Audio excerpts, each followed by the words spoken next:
Namaste and a very, very warm welcome to each of you from wherever it is in the world that you have joined from. Welcome. And as you take your place in the Global Yoga Circle, I'm so thrilled and delighted. We have spent the last 5 days traveling around different parts of the world, from Russia to Malaysia, from South Africa to Australia and Spain. And today we are traveling to Denmark. But before I tell you about today's session, we have a little poll. So we'll just launch that poll and see what is it that you are getting stolen by? What do you get stolen by? So coming up for you is this poll. Take a minute to quickly so it says, what steals your attention most often? Is it my phone, my work and responsibilities, my thoughts, other people, and news and social media? So go ahead and you have 23 seconds more. Please go ahead and click your responses, please. So most of the time in our daily life, we get stolen away. We get distracted. Distraction is what is keeping us from doing what we really want to do. So the poll has a little bit more time, 8 more seconds. Let's see if we can see responses.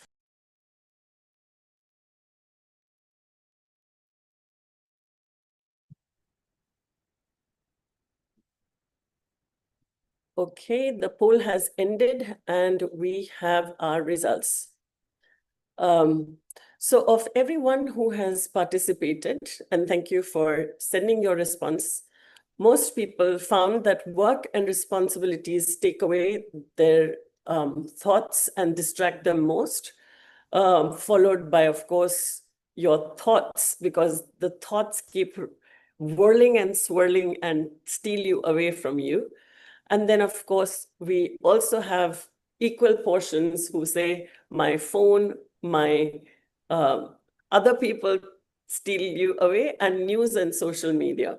So I think this is what our results look like. And we are now going to stop sharing.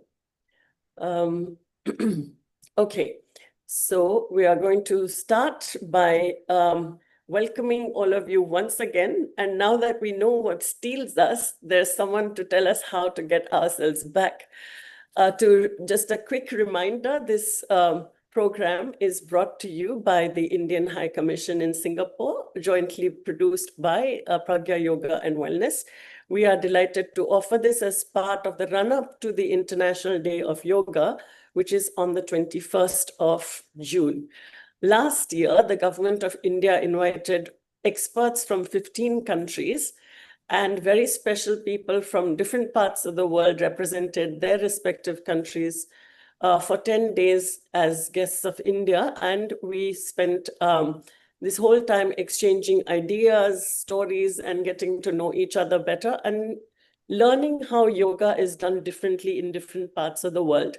Maya, of course, represented Denmark, and there were others who came in from different parts. So through this week, all the experts that you have been hearing from have been part of that Yoga Bandhan program. And this is a version 2.0 of the same program. So namaste and welcome once again. It is my pleasure to introduce Mai Ingman Molden. She is a senior teacher. She's been teaching since 2007, and she is the lead founder teacher of Yoga Huset in Aalborg, Denmark. And she is a teacher, an educator, a writer, and you will find that the light of her being radiates to everything that she touches. She has a number of studios, and the studios are named after Indian deities, Ganesh, Parvati, Shiva, and so on. So she carries the timeless wisdom of yoga into Europe and she leads Northern Denmark's first Yoga Alliance certified program and has trained more than 100 teachers. So today she guides us into one of the most profound and often overlooked limb of yoga. We've spoken in the last few days about pratyaha, about asana, about yamas and niyamas, and different schools of yoga. But as we go inward, so the outer limbs are, of course, asana, where we've, over the last few days practiced. But the bridge between the outer and the inner world is pratyahara. How do we prevent ourselves from getting stolen? And how is it that we come home to ourselves? So in this world of, unstable, every day something is changing, something is different. I want to definitely listen into the wisdom that Mai shares. So welcome, namaste, and take it away. Namaste. Thank you so much, Dr. Sujata. Please write something with red captions if you can't hear what I'm saying. Thank you so much for that introduction. And it shows so beautifully the path that we were on last year, which was very much Ishvara Pranidhana, the last of the niyamas, going with that current, the flow that is life. Because of course, my beautiful colleagues, Irina, Gopala, they've already covered asana, which is before this lymph, which is the third, and Gopala covered pranayama yesterday, which is the fourth. So today we are ready for pratyahara, which is the fifth element. And I think this beautifully illustrates how if you tap into this current from the inside, the intelligence from the inside, you can actually lean back a little in life. Because, I didn't communicate with Gopala. I didn't say, can you cover this on the 18th? But we've been communicating so many other places. So that's beautiful. And also, I love giving this presentation to you because as far as I could see, work and responsibility was what took you people away the most. And I'm thinking that's because you're yogis. That's because you are caught up in your dharma, what you're here to do. Because I think for a lot of people today in this world, this era that we're living in, it would have been social media and phones. So with that sort of segue in, thank you for doing that, Dr. Sujata. That's so perfect with the little poll, reminding us why we should practice pratyahara, because it's a little bit like eating healthily. If someone tells you that it will be better for your body, yeah, whatever. But the fact that you put on weight and you don't look so good if you don't eat properly, that helps us with the motivation. It seems that human beings need this. So it's nice to be reminded, why should I practice pratyahara? Why should I do that? And especially today, because I think it has become clear for everyone, your attention is the greatest currency you'll ever have. It doesn't matter how much money Elon Musk just accumulated. It doesn't matter. Nothing beats where your attention goes. Where your attention goes, energy will flow. And we can use this wisely, and it can be used to control us detrimentally. And really, we know that the goal of yoga is to be able to take this power back, to find this responsibility and ability within ourselves. Because we are told in the second sutra, yogas chitta vritti nirodha. Yoga is the art or the science of controlling the vrittis. And after we've done our yamas and our niyamas, we've worked on the body, we've worked on the intake of breath, of spirit, we are now ready to take it one step deeper. Because I think today lots of people have an awareness about our intake. What is it we take in? But that's just one of our types of food. Yeah. So ihara actually means food, or it means everything you take in. So pratyahara, ahara is everything you take in. And of course, there are so many things you take in that are not this type of food. You take in conversations, you take in media headlines, you take in sights with your eyes, you take in little bits of pieces of conversation or sounds you hear, and all of this gets processed, or at least that's what should be happening. But because a lot of us are sitting down the whole day, our Agni, the inner fire, is really under pressure. So we'll work a bit on that today. We'll work on some techniques, some mudras, some pranayamas that will help us hone in on lighting that fire so we can digest our food, all the types of food. And we will also try to gain different perspectives on seeing this, because one thing is to become aware of it. One thing is to notice that I'm taking in a lot of things I would like not to do, but what can I actually do not to take all this in, this sensory overload? Because at the end of the day, what we really want to be as yogis is free. Free from the pull of all of our senses.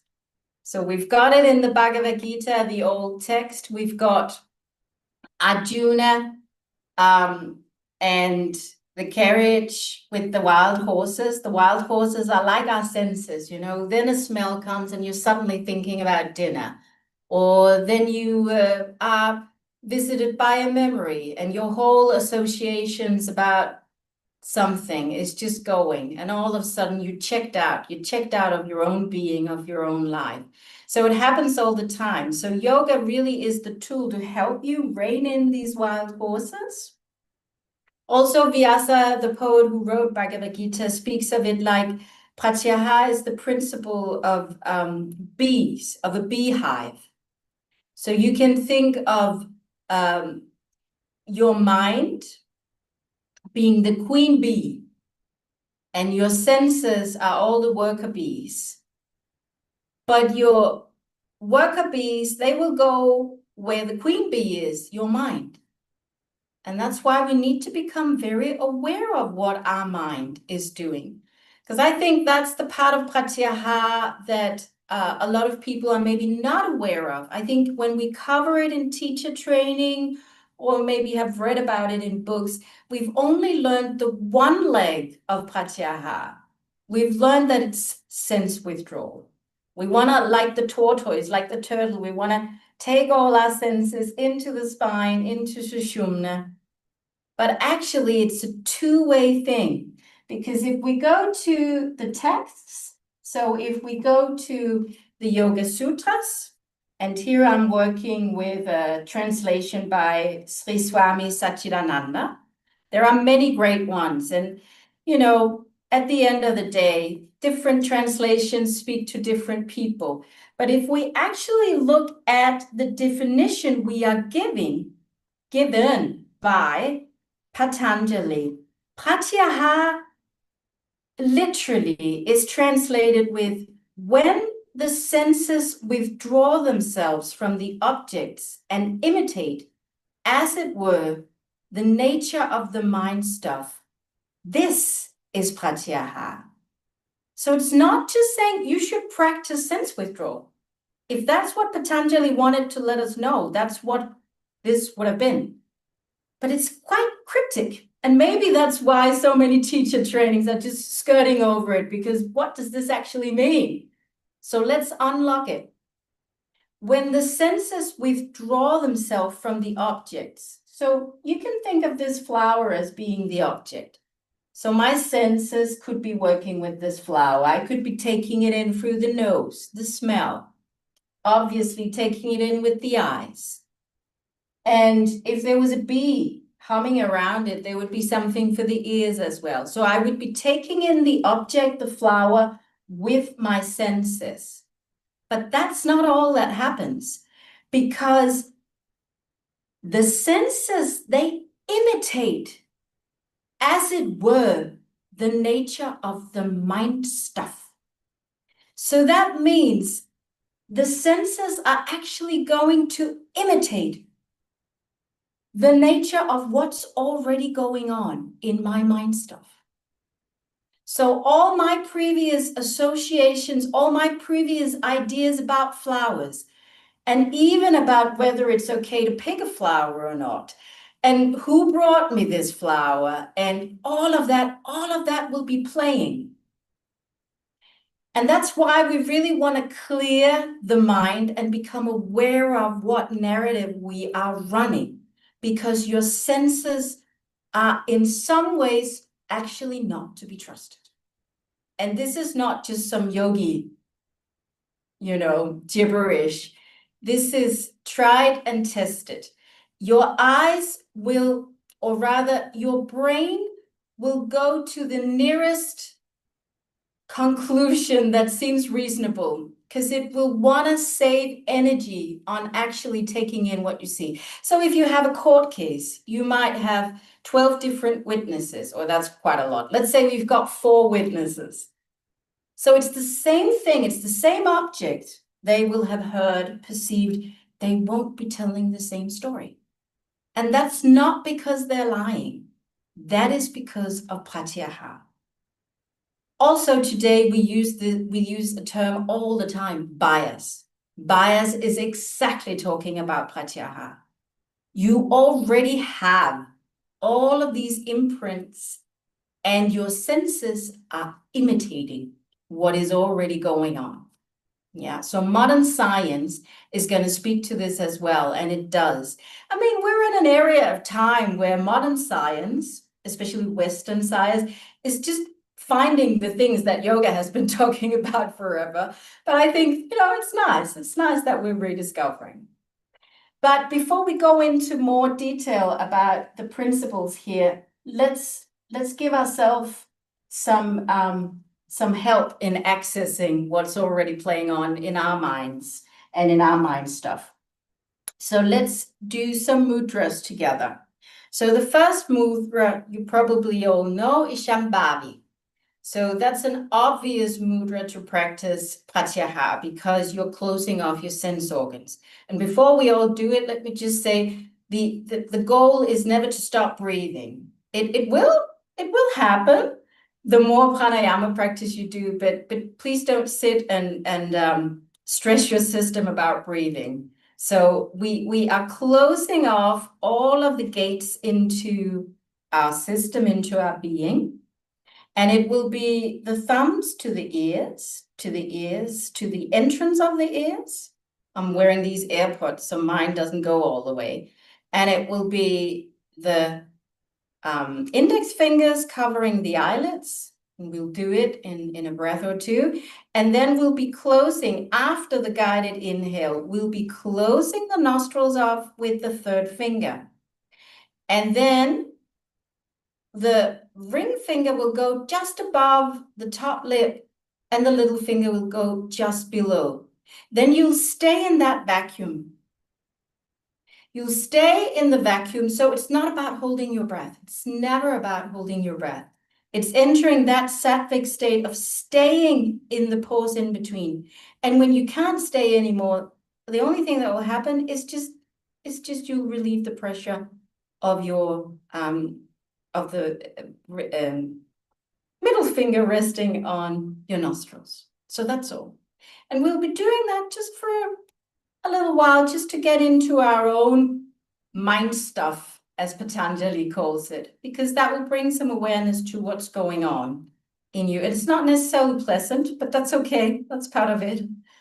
All right, so let's take an inhale through the nose, out through the mouth.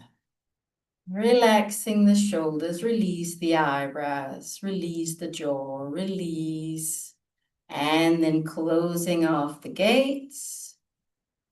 And before you press into the nostrils, take an inhale. And as you finish the inhale, you can close all the entrances, all the gates.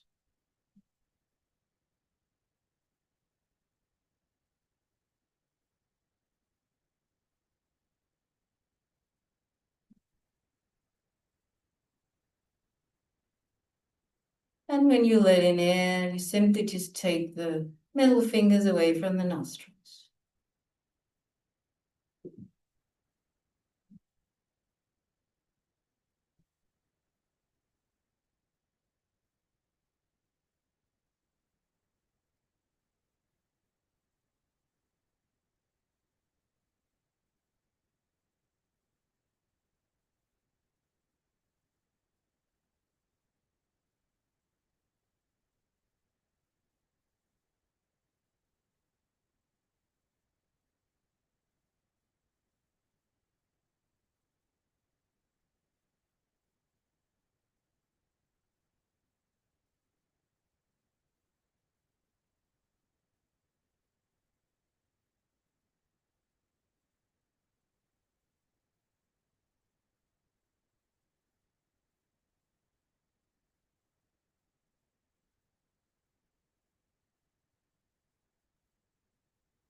And gently release. Beautiful. So lots of things would have happened. It's very possible to feel extremely warm all of a sudden, because any mudra means seal. So any mudra will seal you off in a closed system, which means that that inner fire will really work inside and might even be coming steam out of your ears now. And that's great, because you will be working on yes, you'll be working on digesting all of these imprints, these impressions. So that is one way we can work with pratyahara. So another mudra that you're probably familiar with, we will do together with a pranayama. So that is the Shambhavi mudra, where we are looking into our third eye, the Agya chakra. We'll be focusing there, and then we'll come into Simhasana, the pranayama, where we are imitating the lion's roar. So I'm working with a knee that is talking to me at the moment, so I'm just going to find a blanket here. So if any of you would prefer to just stay seated, you can totally do that. But if you are on a yoga mat or near anything like that, I recommend you come out knees wide, tucking the toes under, because for most of us, that's not super nice. And that might help us to get into whatever it is that is taking up space in our system that we would like to release. So toes are tucked under, and it's also a nice opportunity to really tune into communicating to even the little toe, which has a tendency to always sort of think it's not about me, but it is also about you, little toe. And we wanna try to get the tailbone sort of as much in the center on both heels as possible. And of course, as always, we want to sit with a long, tall spine. Now, the spine is not straight. The spine is an S-curve. And actually, part of Svadhyaya, getting to know yourself, is also getting to know your natural S-curve. But what might help is to draw the navel in and up, engaging with Uddiyana Bandha, releasing the shoulders away from the ears, relaxing the jaw. And what's going to happen is we will practice Shambhavi Mudra, looking into the third eye. We'll do our inhales, seated here, and then on the exhale, we're going to come forward on our lion's paws or fingers, and then we're going to roar everything out on the exhale. And we'll do that a couple of times. And unfortunately, I won't be able to hear you. I'm normally teasing my students if they sound like cute little kittens. Then we're going to keep on doing it until we sound like lions. But we'll see how we go. So for some people, it works really well to focus on an intention, to focus on what it is you want to digest or release heat from the system. And for some people, going through the motions is what works best. But we'll be focusing the Shambhavi Mudra, focusing in the third eye. It's not dangerous, but like all exercises, you shouldn't get too tight hung up on any of it. I think the most dangerous thing about Shambhavi Mudra is our ego that might feel like we're looking a bit silly. But I've heard all these theories that your eyes can get stuck. They can't. It's all good. Take the drama out of it. Also, take the drama out of your toes. They're probably speaking very loud at the moment. It's okay. They're not going to fall off. Take an inhale through the nose. Exhale, release. Inhale, Mudra. Exhale, release. Last one. Beautiful. And just gently release.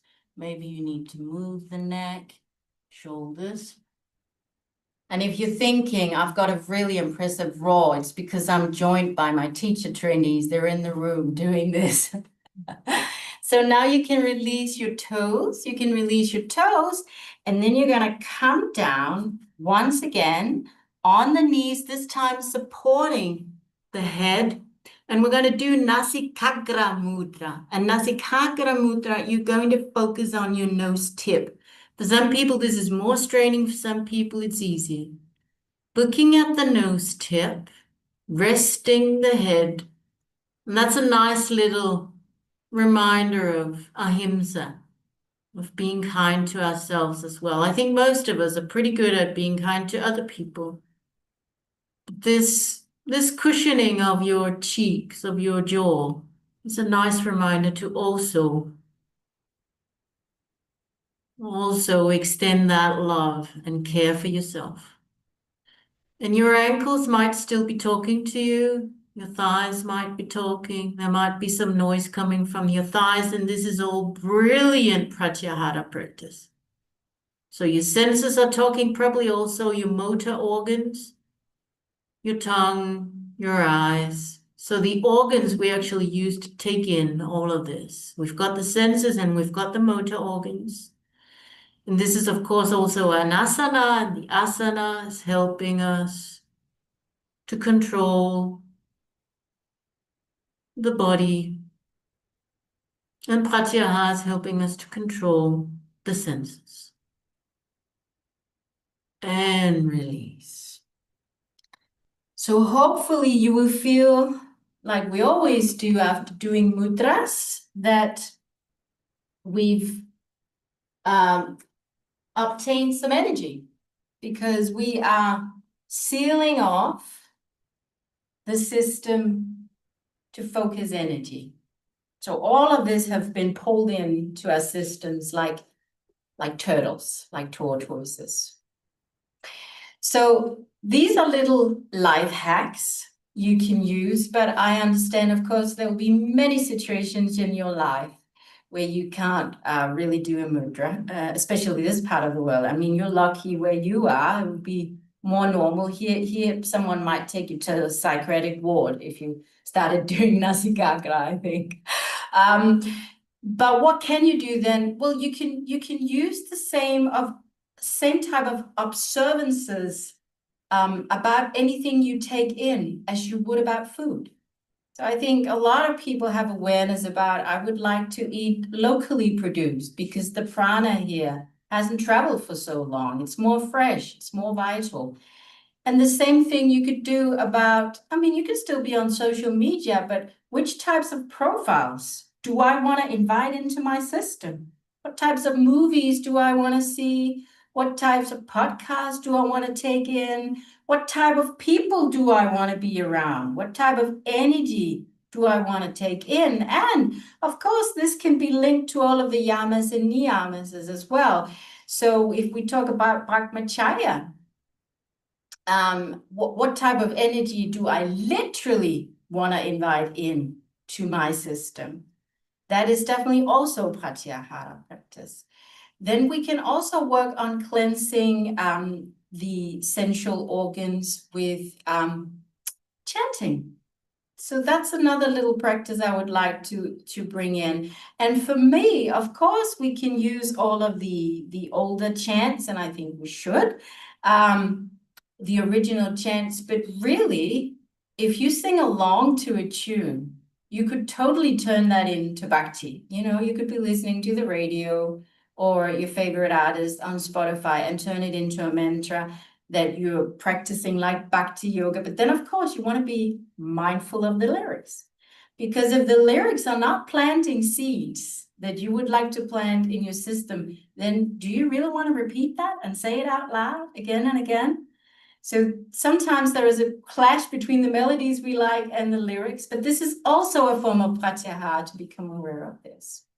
So we'll just do a little bit of this practice as well, the chanting. And the mantra chant that we'll be doing is Loka Samasta. And I don't know, would it be nice for people to be able to see the text? Because I can put in the lyrics here. It's not very long, but I can take the PDF into. Yeah, should we do that? Yeah.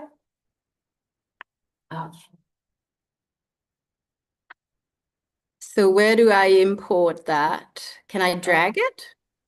Do you know, Sujata? Just a second. Yes.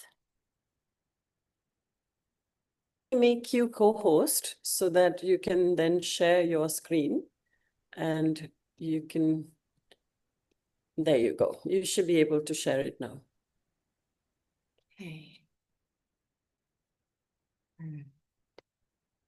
If you put it on your screen, we should be able to see it. Yes. You share screen? Not really. On your screen at the bottom, Mhm. there's a share button. Do you see that share button? Yes, I do. And then you can just click on that and you can, you are there. Yes. Perfect. Yes. All We right. So don't. you see my beautiful desktop now. Yes, we do. Great. Awesome. All right. So you see this. Mhm. And this is a PDF I did that will be available to all of you if you would like that. Oh, that would be wonderful. Thank you. You're so welcome. And I can just, while we're just screen sharing here, I would just really love to speak to one of the things I've incorporated into this material is one of my favorite quantum physics studies that really proves that this is the way nature works. So this experiment, which was done with waves and particles with atoms, show that actually the atom and the particle is not decided until it is observed by someone. So nothing just is. Reality is really truly something we shape together. There is this particular wonderful line from Dr. Truscott saying, it proves that measurement is everything. At the quantum level, reality does not exist if you're not looking at it. Yeah. So it really is, it's nice for us all, I think, to have these evidence-based science articles to be able to relate to. So that's for you to nerd into. And then there's also the little bit about Pratyahara from my teacher training. I think Marcel Proust gave us such a wonderful expression, such a wonderful quote. The real voyage does not consist of seeing new sights, but in looking with new eyes, right? So you cannot change your reality as per se, but you can change how you are looking at it. And here's the chant that we'll be doing. So it's not many words, and you probably all know it. So here it is. And I will also give you in the recording access to an original melody that I've recorded and created. But for now, we'll just be chanting the Deva Primal version together because a lot of people will probably be familiar with that one. And the reason why I've chosen this particular mantra is that it's got incredible potential when we talk about Pratyahara. Because if it's really true that we shape our own reality, and quantum physics say it is, then we want to be really mindful about what it is that we're broadcasting in our mind stuff, in our Chittakash, yeah? So if we're constantly coming from this space of wishing that all our actions, and for a yogi, of course, actions are also the thoughts that you entertain. If we are coming from this place that all our actions may somehow benefit to the greater good of everyone, everywhere, then that is potentially life-changing for everyone, not just you, everywhere. You know, I'm not going to mention any names, but I can think of some worldly leaders that are not coming from this place. All right. So let's try and chant together. So we'll once again take an inhale through the nose, release through the mouth. Luka samasta sukhino bhavantu. Luka samasta sukhino bhavantu. Luka samasta sukhino bhavantu. Luka samasta sukhino bhavantu. Om Shanti Shanti.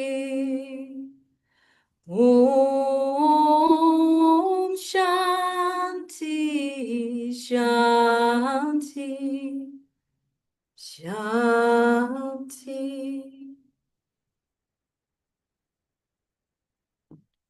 Beautiful.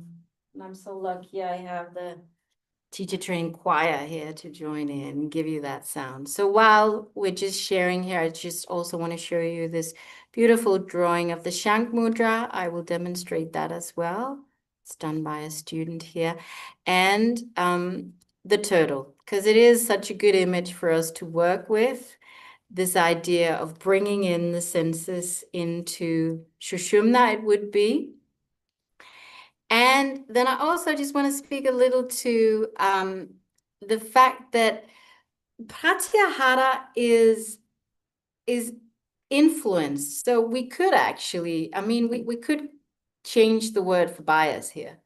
So your Pratyahara, your personal Pratyahara, will be influenced by your beliefs and attitudes, by your culture, by your prejudice, by your biases, by the context, by your experience, the generation you're in, your social class, the geography you find yourself in. I really discovered that last year in India, that there's a very different Pratyahara going on than here. By your genetics, of course, that will also speak to how you experience the objects and things you take in with your senses, and of course your personal experiences. And when you open to our live conversation, I would be very interested in hearing other ideas of what could also be influencing our Pratyahara.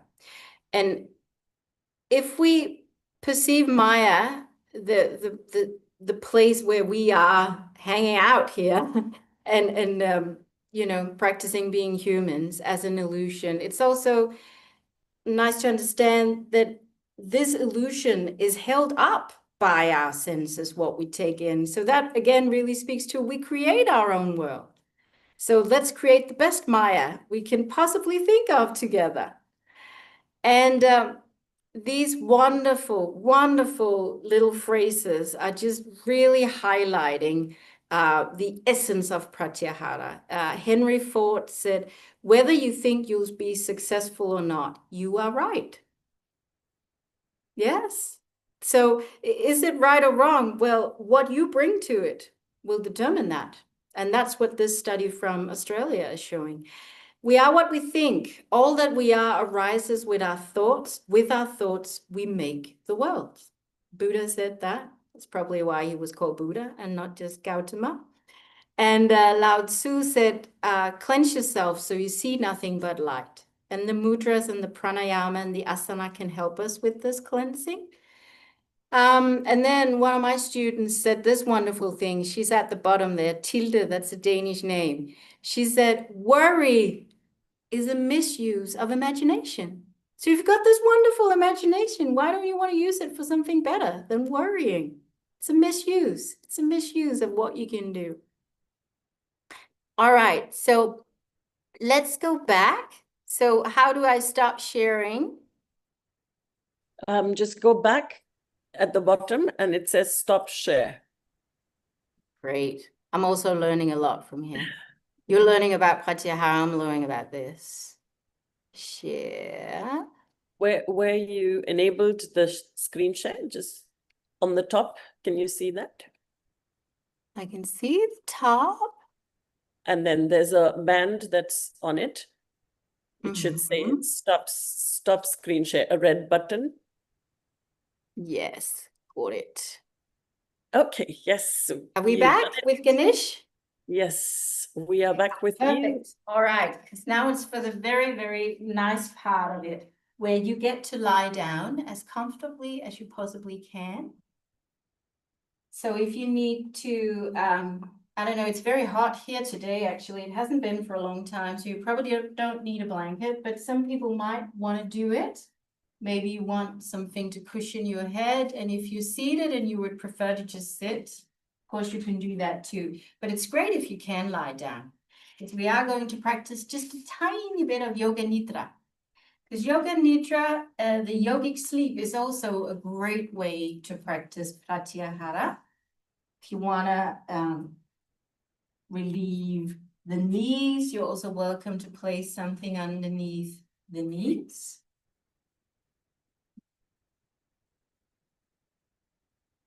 So, as I'm sure lots of you are aware of, Yoga Nidra has 3 stages.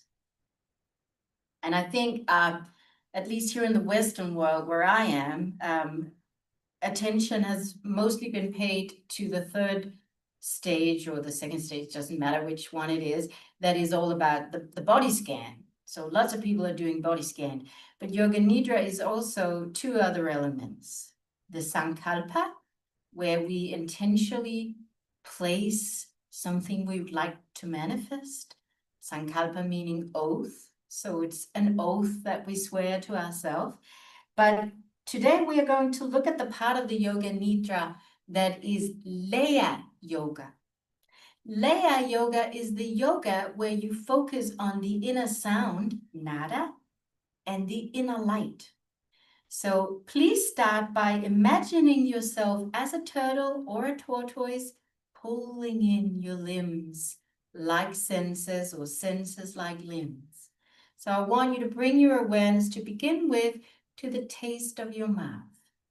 And it's beautiful if you're both bringing the awareness to the motor organs, so your lips, your tongue, the jaw, but also to the actual sense of taste, bringing awareness here. What are you tasting?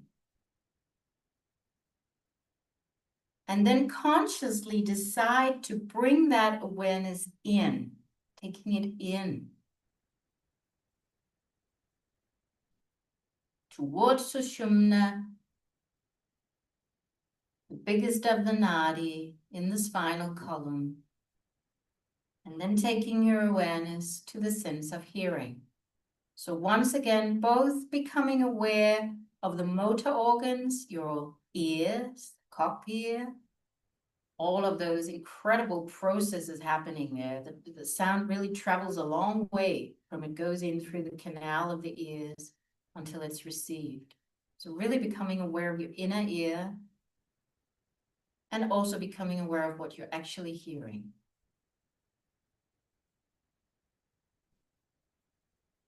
And then deciding, consciously pulling in that focus you've got on the sense of hearing, pulling that in as deep as you can pull it to Sushumna, spinal column, that inner radiance of light. And then taking your awareness to the kinesthetic sense, your sense of touch, maybe feeling your body against the floor or the mat or the blanket. Feeling the touch sensation of air on your skin or sweat. Maybe feeling the point of contact between your clothes and your skin. And then pulling that kinesthetic, the sense of touch, pulling that in like a tortoise, pulling the limbs into the shield, pulling that in towards the spine, Sushumna, the main current, the main nadi, column of light. And then taking your awareness to the sense of smell. This is the most primal of our senses. It's the first one we are tuned onto, and it's the only one that has a direct line to amygdala in the brain. It's a very, very primal thing. We often don't think about it, but studies have shown that we're also attracted to partners through sense of smell. So once again, you're both putting awareness into the motor skills, the nose, the nostrils, the whole passage, the way through the nose, but you're also, and all the hairs in the nose, but you're also taking awareness to the actual scent,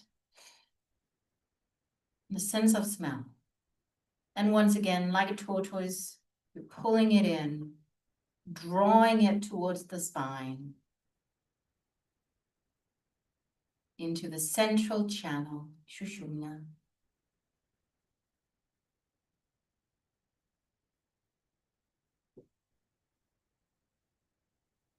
And then starting to focus on the inner light, the inner radiance of that spinal column, and all the nadas, all the inner sounds. Now, nada meaning sound, the essence of stillness. It's an oxymoron. It's beautiful. Sound is the essence of stillness. And you've got a lot of sound happening inside. No, it's hard to hear it when I talk all the time. All those processes happening inside you. You've got your reproductive system, your immune system fighting viruses and bacteria. All of this have got sounds. Digesting food. Can you hear that?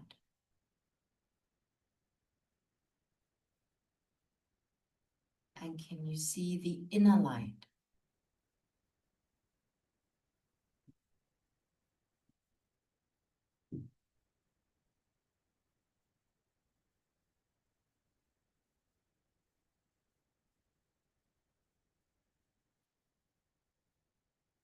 And of course, this is just a tiny, tiny taste, but it's more to introduce you to these practices so that you can do them also with the support of the documents I'm going to share, but also you can also always reach out and ask questions. So it's just a tiny introduction, just for you to know that there are so many practices we can practice to hone in on Pratyahara. And gently starting to deepen your breath. Maybe you feel like stretching, yawning. My yoga classes, you're always allowed to yawn. I try not to take it as a sign that you're bored. I don't think we are most of the time when we yawn. Maybe waking life to the junctions, the wrists and the ankles.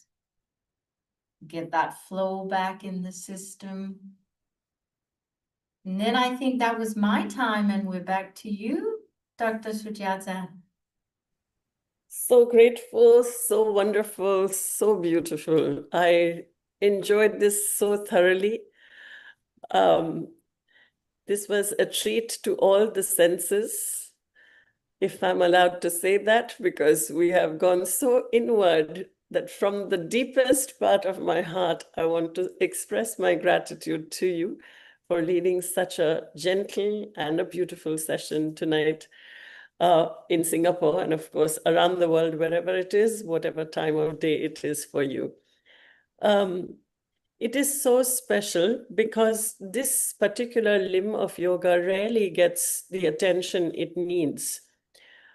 More often, the movement-based asana or pranayam take precedence, particularly in group sessions where, even in teacher trainings, this gets overlooked and skimmed. So I'm truly grateful that Mai chose this one, and it tied in very beautifully with the flow that this event is having, right from the foundations to going through each one of these in a gentle way, each of the limbs. And so if you can type in the chat box one word as to what it is that you're taking away, if you're adequately awake and alert now, type in the chat box what you feel. And I do want to also shout out to all your students for joining us today as well. If they are all around, then we can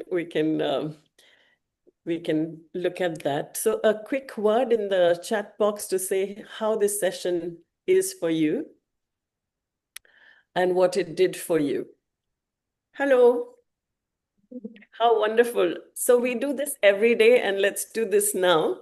So please turn on your cameras, everyone, just for now. Let's turn on the cameras. And we do this every day in this global circle. So extend your arms and let's give us a big hug. So in Denmark, you can go ahead and open your arms out. So wherever it is, you know that we are holding you in this circle and you are holding us in this circle as well. In this circle, we are together. Every point in the circle is equally important and equally beautiful. So extend your arms out and then give yourself a good, nice hug. Wonderful, wonderful, wonderful. How beautiful to see each of you here. Thank you for your beautiful hug. I can feel this warmth and this energy. Let's go over a few questions for Mai, if we have them. Okay, so let's take a look at questions if anyone has them for Mai. If not, I'm going to start out by asking one of mine. When we are in the middle of things, when things around us are whirling and swirling, what is it that one can do in a pinch? So when panic hits you or when fear hits you, how do you deal with that? Is there some trick that you have that you can share with our participants? Yeah, that trick really is built into our biology because it is breath. It is taking that space and time to breathe. Because I understand that we can be in the urgency of life, but just to take that tiny pause between the inhale and the exhale, it will bring you back, it will center you, it will bring you back to who you really are and what it is you want to do. And also, if we look at it biochemically, the inhale is the guna rajas, tamas, holding on. And the exhale is rajas, giving out the aggression, the yang. So you take the yin and the yang out, but the space between is sattva. That is clarity. That is the guna of equanimity. Yeah, clarity, light.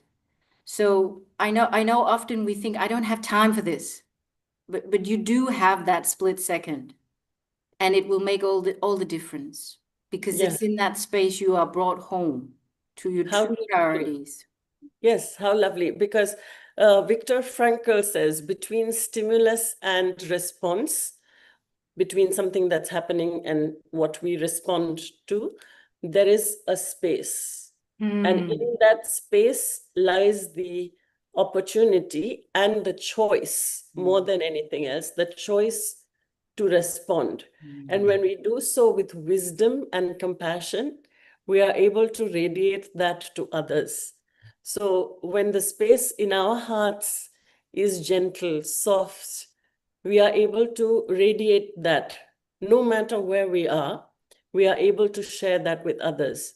And another small trick is is to, so bring to mind something that is moderately bothering you, okay? Everyone, let's do this one. Okay. Something that's moderately bothering you, can you bring that to your mind? Bring that to mind. It must be real, okay? It shouldn't be something that you are imagining, something that's a real problem for you, in some ways a problem for you. Bring that to your mind, okay? Hopefully you have something already. And if you don't, you probably don't belong in this circle because you'd be levitating. Okay, so now that you have brought in whatever it is that's bothering you, take a breath in. And now hold the breath. Let's hold the breath for as long as is comfortable for you. Don't squish the face, relax your eyes, but hold the breath. Hold the breath, hold the breath. And now let go. Open your eyes and tell me in the chat box, is that thought, is that problem still there? When you held the breath, you broke that gnawing connect, that gnawing, irritating thought that was there. Is that true? Did that happen to you? Were you able to free yourself momentarily for that thought? Yes? Raise your hand if you were able to break away from that. Yes, wonderful. So it gives us the opportunity to bring ourselves in that spot. Of course, it's not a permanent solution because in a pinch you can do this, but you have to train yourself. There is no point in running a marathon on the day of the marathon. You have to prepare for it. And yoga teaches us the tools to do so, to build our resilience so that instead of falling in the same pit over and over and over again, we are able to bring ourselves to understanding and responding wisely and skillfully. So when we do that, we prevent harm to ourselves. Ahimsa also means non-harming oneself and others as well. So I think today's session was really beautiful because it falls between in the midway in our journey. Yamas, niyamas teach us how to cultivate the foundational moral and ethical values to live our lives better. Asana, pranayam definitely teach us alignment and the circuits within our physical body and our mental space. Pratyahar, the most important bridge between the outer and inner world, which was so beautifully shared today by Mai, helped us to get an understanding on how we are able to move inward. And the world's leading expert on you is you. You are the world's leading experts on yourself. The trickery that your mind plays on you, and also your own strengths. Very often we are our own worst critics, but I would like to invite you to be your best champions, your cheerleaders, and to be friends with yourself. So, you know, I think we can talk about one thing that you can do to change. Perhaps it is using your phone less or staying away from something that steals you away. Or even at work, because most of you polled that work was taking precedence and, you know, interfering with your well-being. Maybe you can't take off of work, but you can take small snack breaks of mindful quietude and pauses. So instead of, like Mai explained today, just taking a pause, stopping before you react, before knee-jerk reaction. Not every WhatsApp that you get needs to be responded to straight away. Not every email needs to be sent out, needs an immediate response either. So when we sit over it, we are likely to respond with kindness. We are likely to respond with a little bit of compassion. So I think this would be really beautiful. And tomorrow, for the next session, we'll be traveling to Brazil, the farthest from Singapore. And there we talk about what Mai has laid a foundation for. We talk about meditation, but it's neuroscience and the the science behind it. So this will be a really beautiful session for most of us because it is led by a very beautiful person. Danilo will talk about it. He's a professor and very learned person, as well as a very gentle person. So please join us. The same link, same time. And let us end today with Loka Samasta Sukhino Bhavantu. May all beings be happy. Wherever they are, may they be happy, may they be healthy, may they be safe. May our personal and our collective intention and dedication bring benefit to all beings everywhere. Where there is panic, may there be peace. Where there is fear, may it be replaced by freedom. Where there is chaos, may we see clarity.